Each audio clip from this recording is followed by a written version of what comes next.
Hello, Hero of Collectors here. How's it going, everybody? Hope y'all are doing fantastic. I know I am, and welcome on into my Marvel Legends movies, TV show adaptation top 10 list. Now, what you're seeing before you is not actually my top 10. These are just a few honorable mentions. Yes, Rich M, I'm doing honorable mentions.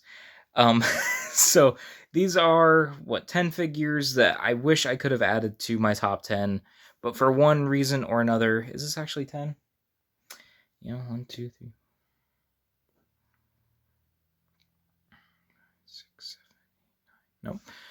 Nope. Just 9. Okay.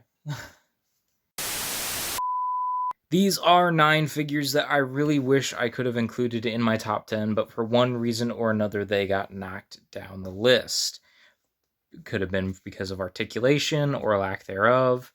Accessories, and any number of things may have dropped these figures down in my list, but they still deserve a shout out just because I really do like them a lot and didn't want to go through this video without at least mentioning a few of them. So here they are. And let's get into my actual top 10 now. Alrighty, here are the actual top 10 figures for 2023 for the movie, TV show, adaptation category. So at number 10, we have Kingpin from Hawkeye. I'd been wanting Kingpin to go with my Netflix figures for a long time, and having it on the Happy Hogan body, I think works, and I think it turned out really good. I really like the likeness here, it's really great. At number 9, we have Ant-Man, which took me by surprise just how much fun this figure is.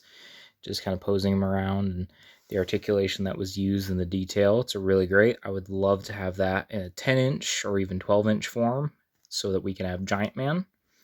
And it suddenly got really bright in my room. I do apologize. There we go. That's better. And then at number 8, we have Groot from Guardians of the Galaxy Volume 3. He was a deluxe figure. I love all the detail, all the wood sculpt. He is just fantastic. He's a nice brute figure that I just love to hold because he's just got that feeling of like it's a brutish figure. Like he's got that weight, that heft. He can punch you and knock you out, that kind of thing. Now at number 7, we have the Multiverse of Madness Scarlet Witch figure. I know it's a lot of reuse, but I love the new arms, the inclusion of the Darkhold, and of course that head sculpt is fantastic. So it's just a great figure, and I like it a lot.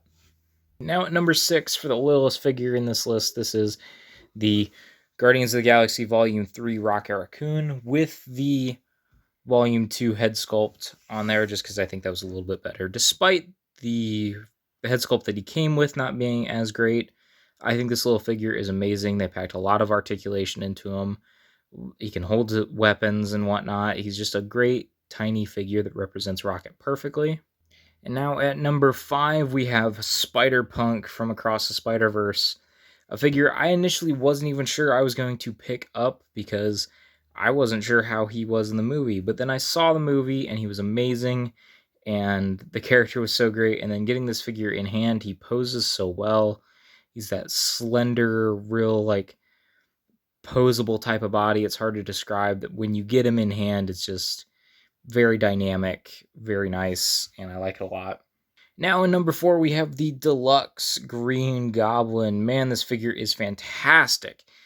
It even came with a masked Green Goblin head from Spider-Man 1 that I think is a great accessory, even though it doesn't match this costume. But from the glider to the amount of detail, the amount of paint, the likeness, the bomb accessory, the hood, everything about him is fantastic, and it's a great deluxe. If they would have done him as a build-a-figure, build-a-glider, I don't think it would have turned out nearly as nice as that figure did. And now we're in the top 3. Peter 2, Tobey Maguire Spider-Man. Fantastic figure. I had the superposable 6-inch Spider-Man when I was a kid, and getting this figure in hand just threw me back to those days playing with that figure and just having a blast. I remember taking it to daycare, to family place, like houses. So having this figure with all the nostalgia attached to it, even though it's not the same figure, is just so nice. At number 2, we have the Andrew Garfield Amazing Spider-Man figure. I have the unmasked version here on the table. I love both versions. Andrew Garfield's my favorite Spider-Man, so getting a new figure with updated articulation, details, head sculpts, it's fantastic. I love it.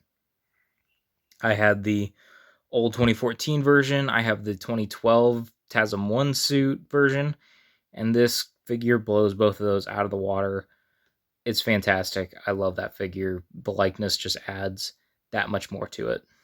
And now at number 1, my favorite figure of the movie figures for the year, we have the Final Swing Tom Holland Spider-Man suit.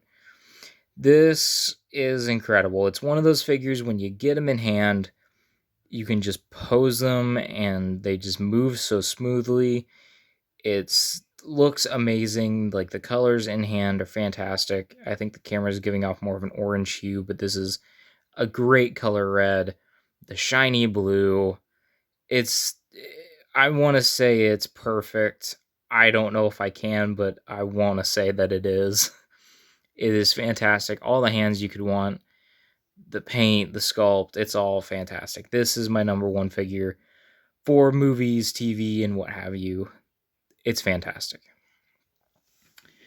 So I hope you enjoyed this top 10 video. If you did, please leave a comment down below. Make sure you like the video. What are your top 10s for the year for the movies category? There were a lot of great figures this year. It was really hard to narrow down a top 10, as you can see with my honorable mentions, but you know, I think I managed to pick a nice 10. So again, leave down in the comments below, and I will talk to you all in another video, another post, another time.